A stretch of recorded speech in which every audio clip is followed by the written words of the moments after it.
First, the specific question is that how did you or people around you react, feel when they first know the Soviet Union dissolved? Well, it didn't have a big effect on us. However, because it's really very huge event. yes, a lot of the neighbors I'm talking about, they now are wondering what happens to my relatives that are in the Ukraine. What happens to my relatives? Because they're over here and they're happy with their life here, but they're I understand, like the burning wall or burning wall, something like that, divided into two parts. Yeah. So people feel shocked, surprised.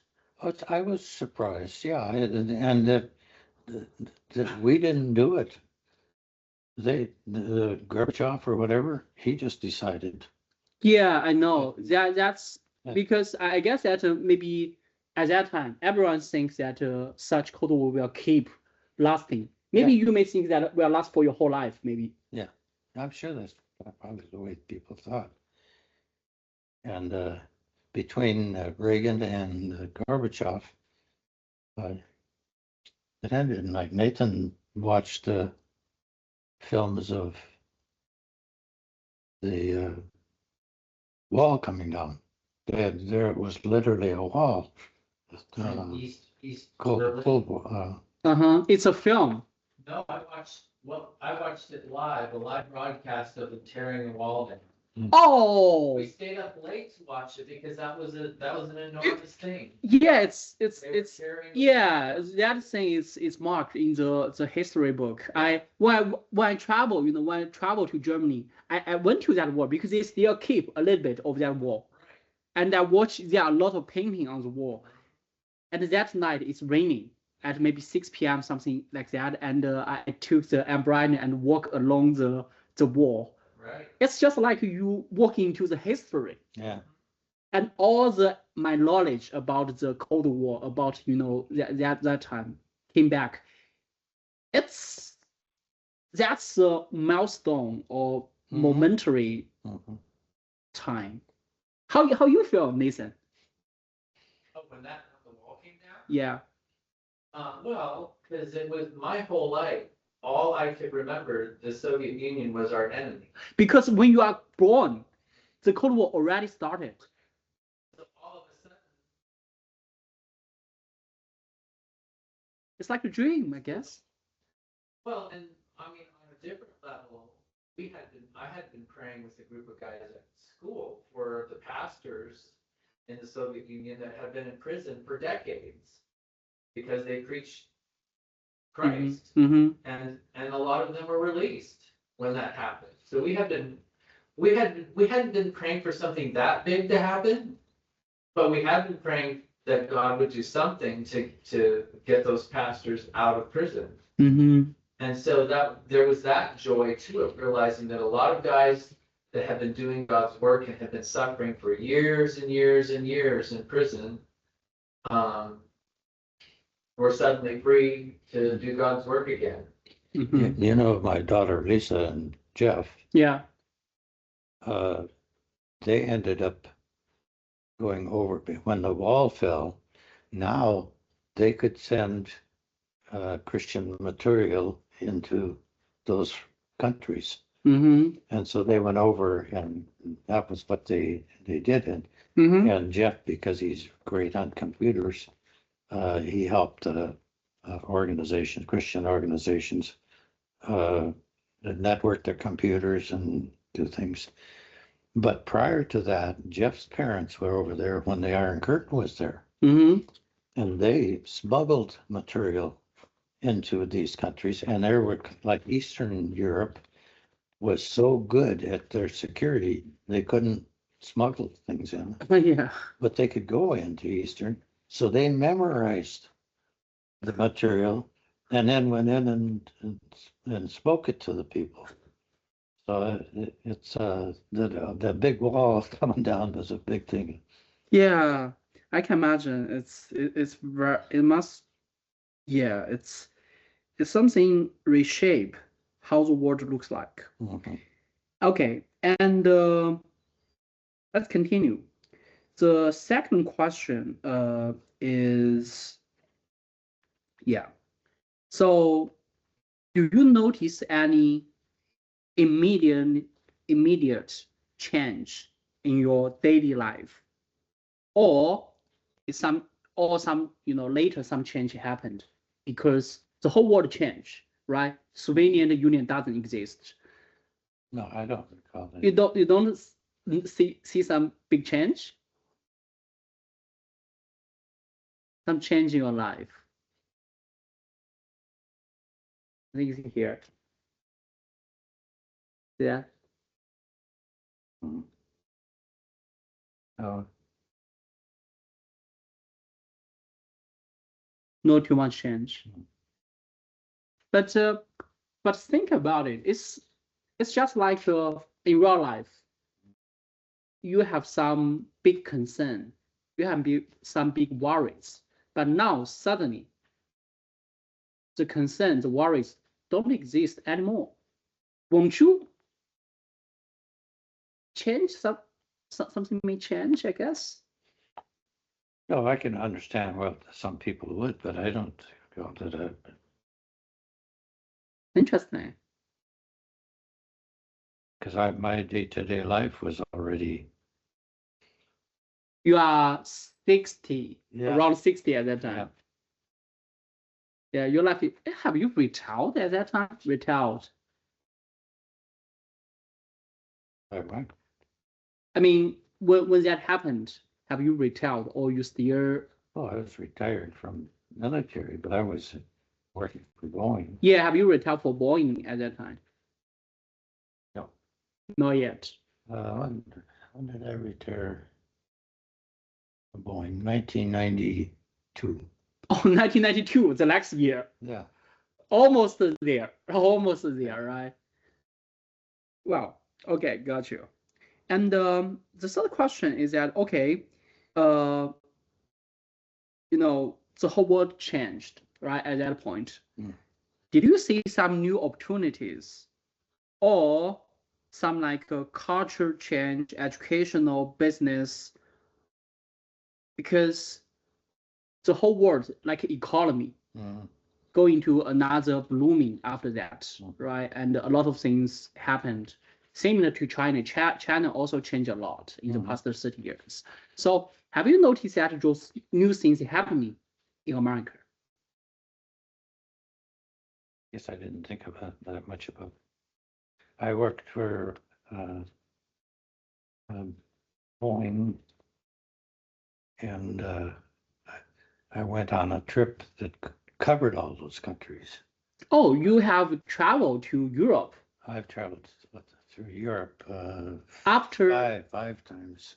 I mean, after the Soviet Union Yes. dissolved, how do you feel after you travel there? Anything you noticed? No, I was going through the free countries. I went to England because my wife's mother was born in England. Oh, grandma's. Yes. Okay. And we wanted to go visit where she was christened as a child, the church she went to. And we went and visited that. And then we went across to Holland. We visited through Holland, and then to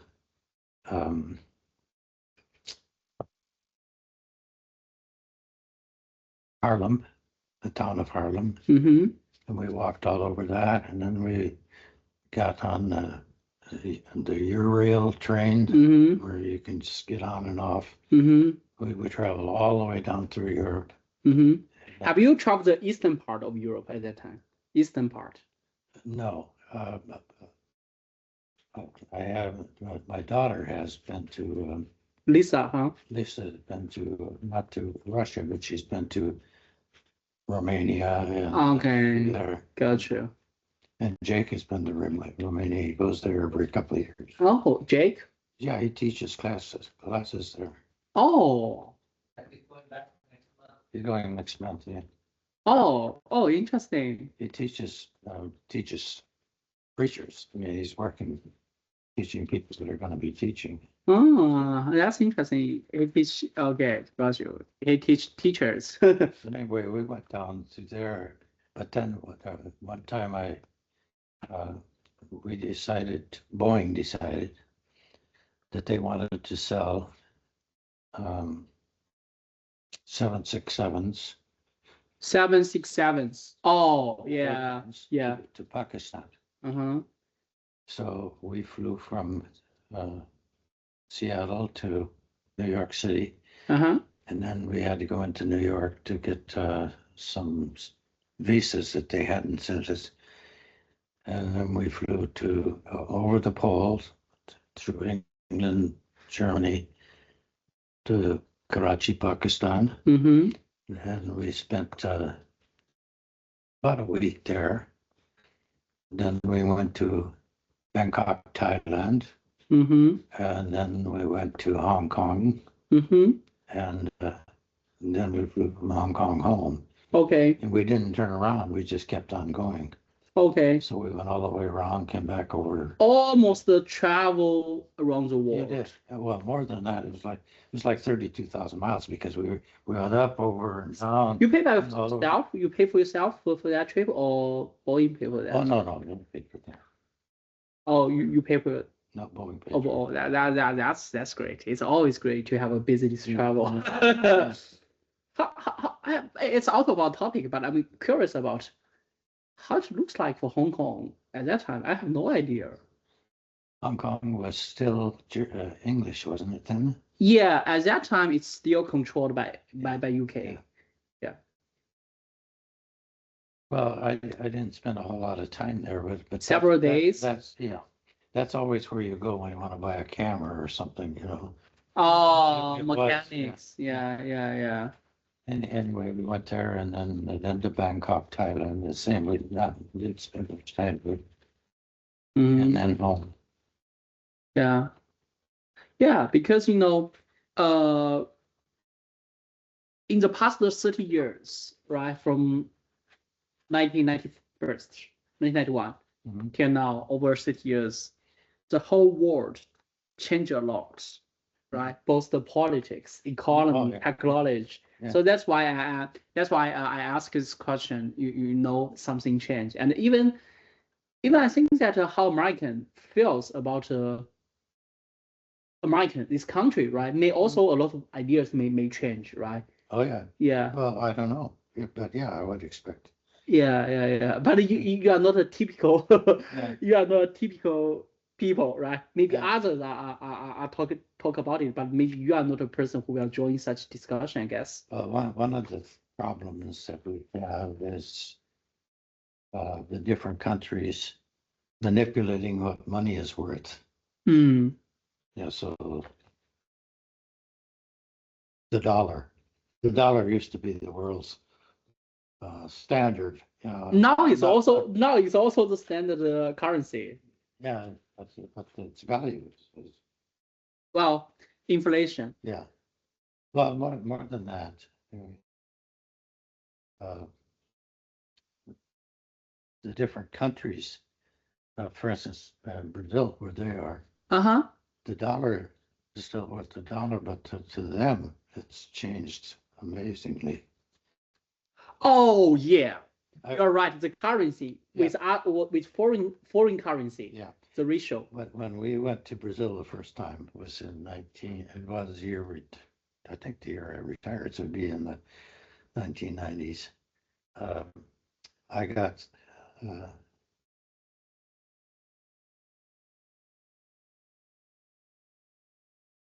I think anyway, the amount of currency I got was like 1,600 and some cruzados per dollar. And we were there for 7 weeks. And when I left, I would get like 4,200 cruzados per dollar. Which means My dollar was worth a lot more, but for the poor people there, that hurts them. It costs more and more. Yeah, I think I guess that may be some feeling you may have is that when you travel around the world, you may find dollars is so worthy. And I guess that when you buy things in other countries, you have to, oh, it's so cheap, I guess. Well, not only, however, yeah, in Pakistan, they deal with the same rupees, similar to in India, and I could go to downtown and buy things for so many rupees, and that changed a lot while I was there too. Yeah, when you at that time, when you change dollars into your local currency, you feel you're a wealthy person. You're so wealthy, huh? Yeah. Because I had millions of crusaders. Right, you are a millionaire. Yeah. How it feels to become a millionaire? Yeah. Feel very happy. Oh, yeah. And another thing I'm thinking is that because when Soviet Union exists, right? American because has a very strong competitor, so you may feel even like human, you may feel pressured. But when that strong competitor doesn't exist, you are the only one, you are the number one. I guess it will give American people a lot of proud, I guess. Oh, I probably, yeah.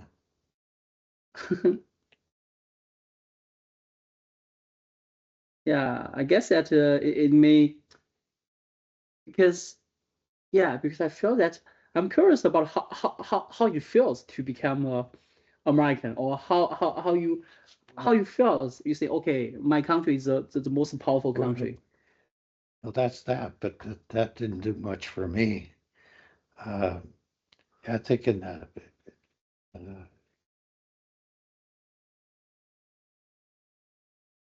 I didn't feel that my president, I chose him because of his politics, but I didn't feel that he had much to do with me. Well, so you feel that it's not very tightly related with your daily life. That's right. Okay, so from your feeling, no matter American becomes the most powerful country in the whole world, this fact or this opinion, whatever, doesn't do too many change to your daily life. And two, you probably noticed that we have a high regard for the Bible. Well, the Bible tells us that America is not going to be tops in the world. It's going to be Israel. Got you. Yeah, and so from your perspective, you never feel that American is the will or. Well, it doesn't matter if it is, because I know it's not going to end up that way. Got you. So you didn't look at it now. You look at it into the future. It's the future. That's right. Got you. Yeah, I get your point. Okay, so I think that we can move on. And the next topic I'm curious about is your